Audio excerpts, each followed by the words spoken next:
Un jeune Africain a laissé le monde des élites sans voix. Il s'avère même que il les fait trembler de peur. Et tu vas comprendre pourquoi dans cette vidéo. En général, les gens qui n'ont jamais mis un pied en Afrique ont une vision de l'Africain qui est double. La première vision, c'est le roi lion. Les gens pensent, certains pensent, et je t'assure que c'est vrai, que les Africains, tous les Africains, vivent dans la savane et qui voient des lions, des gazelles, que le matin, quand le gars ouvre sa fenêtre, il y a une girafe qui peut rentrer sa tête. Bref, une vision Disney. La deuxième vision que les gens ont de l'Africain, c'est le pauvre petit Africain qui a faim, qui vit dans un pays qui n'est pas développé, qui vit dans un pays sans potentiel, où rien n'est possible. Mais moi, la vision que j'ai de l'Africain, c'est celle qui est illustrée par ce jeune homme. Je suis passionné des engins sportifs. Donc, ce sont des modèles qui me plaisent beaucoup. Mais défaut de moyens, je ne peux pas me le procurer. Donc, je me suis dit, je peux le construire. Et je me suis lancé dans la construction.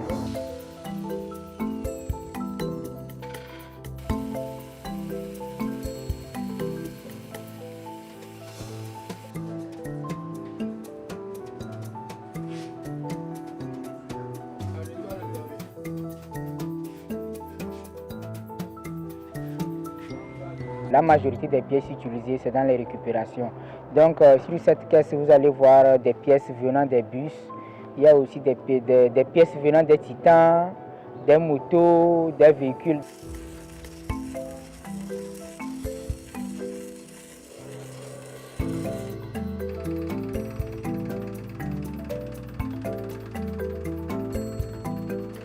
Moi, j'ai eu mon bac A4 en 2016. Et après le bac, moi, je me suis lancé dans l'entrepreneuriat, la vente et réparation des téléphones, ordinateurs. Donc, c'est dedans que je suis. Donc, c'est grâce à ça que j'ai pu rassembler une somme pour la conception de celle-ci.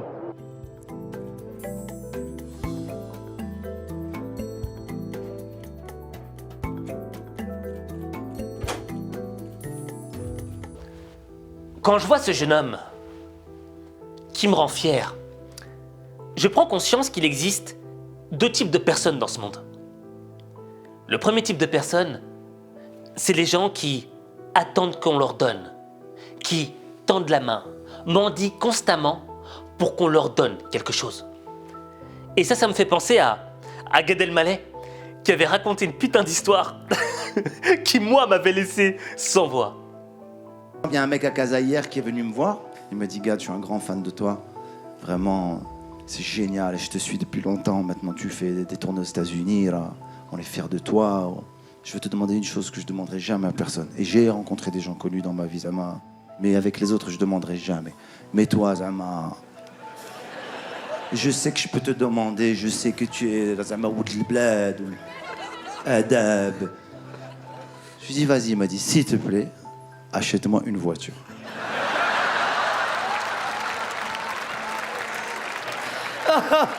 Ah, c'est magnifique. Écoute-moi, je te jure, je lui dis, assieds-toi, je veux te connaître.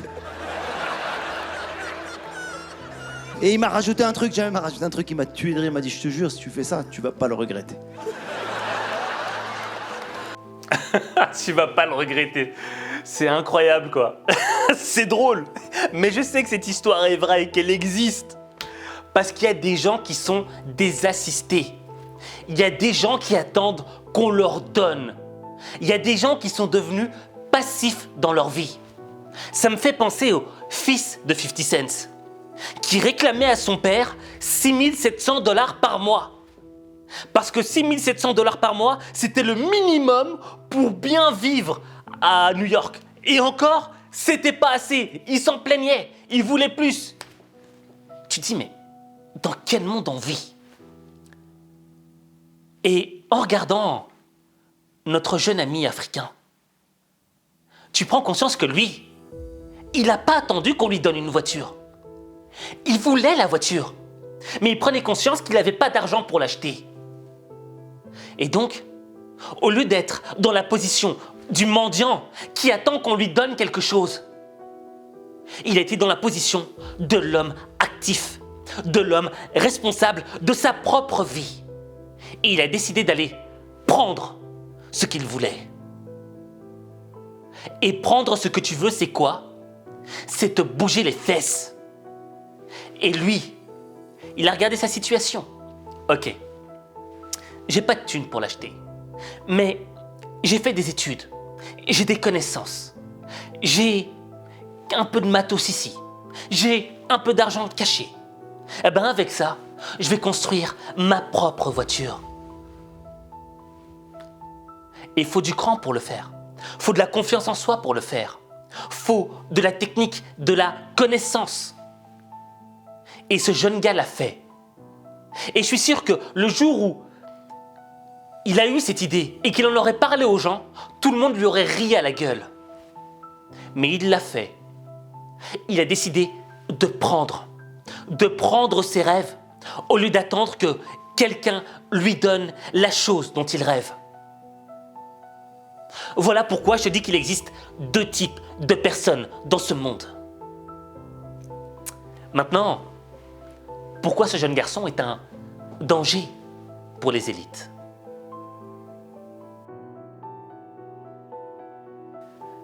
Selon l'ONU, d'ici 30 ans, la démographie de l'Afrique subsaharienne va partir crescendo en augmentant. D'ici 30 ans, la population va doubler, passer de 1 milliard à 2 milliards. Et la plupart des gens qui vont peupler l'Afrique seront des jeunes. Alors imagine-toi, dans un monde où on regarde l'Afrique avec un air assez méprisant, où l'Africain, dans le fond, c'est un pauvre petit. Imagine-toi 10 millions d'Africains avec le mindset de ce jeune homme.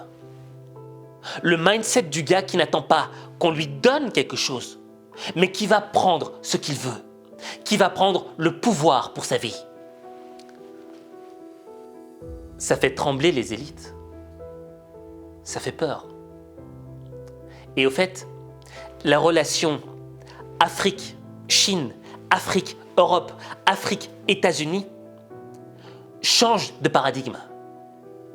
Parce que lorsque ces grands pays, ces pays d'industrie venaient en Afrique, on ne va pas dire qu'ils venaient comme des colonisateurs, je parle de notre époque actuelle. Non, mais ils viennent un peu avec, on va prendre vos ressources, on va les utiliser à notre profit. Mais si tu as des gens comme ce jeune gars-là, qui savent prendre le pouvoir et qui n'attendent pas que les autres fassent à leur place, ça change le rapport de pouvoir. Et on en arrive un petit peu à la vision du président du Ghana. Comment l'impliquer dans le développement du continent? Une fois que nous aurons changé le récit sur l'Afrique et que nous pourrons le faire que par nous-mêmes, nous devrons nous éloigner de l'idée qu'il y a quelque part un Père Noël qui viendra pour développer notre continent à notre place. Il n'y a pas de Père Noël. Il n'y a que nous qui pouvons le faire, développer notre continent.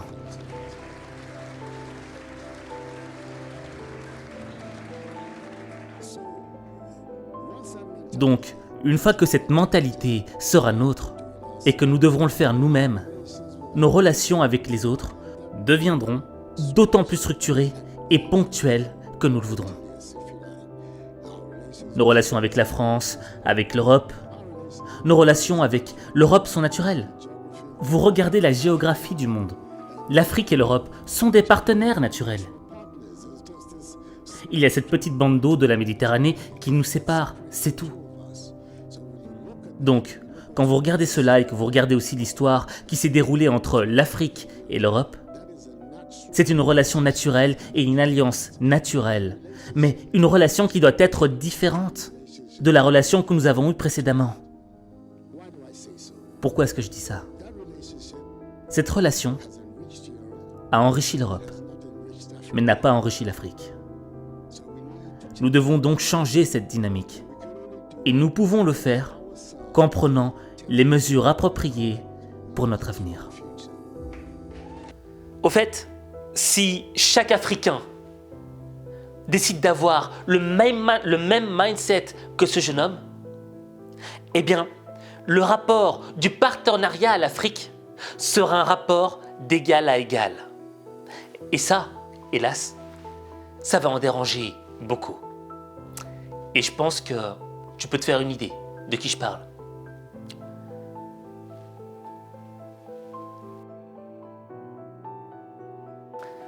Maintenant, que tu sois africain, européen, asiatique, américain, arabe, ce que tu veux.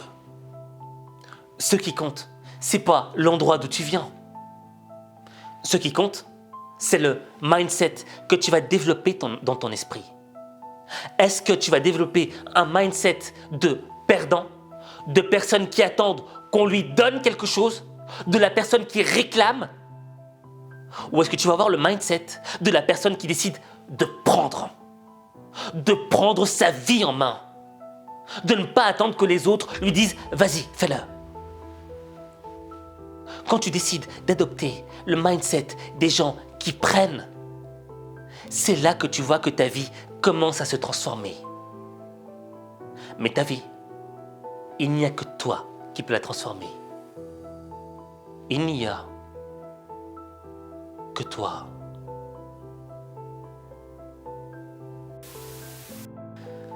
Exercice. Je veux que tu écrives en commentaire « Je prends ma vie en main ». Je répète, je prends ma vie en main. En écrivant cette phrase-là, tu l'auras compris. Tu fais partie du camp de ceux qui décident de prendre, de ceux qui n'attendent pas qu'on leur donne. Tu fais partie des gens qui sont actifs. Tu fais partie des gens qui n'en ont rien à foutre du pays d'où ils viennent, de l'origine sociale d'où ils viennent. Tu fais partie des gens qui se bougent pour transformer leur vie. Alors écris en commentaire « Je prends ma vie en main ». Et si tu veux un complément pour t'aider à avoir le mindset des gagnants, de ceux qui prennent leur vie en main, n'hésite pas à t'inscrire à ma newsletter gratuite Coaching Day.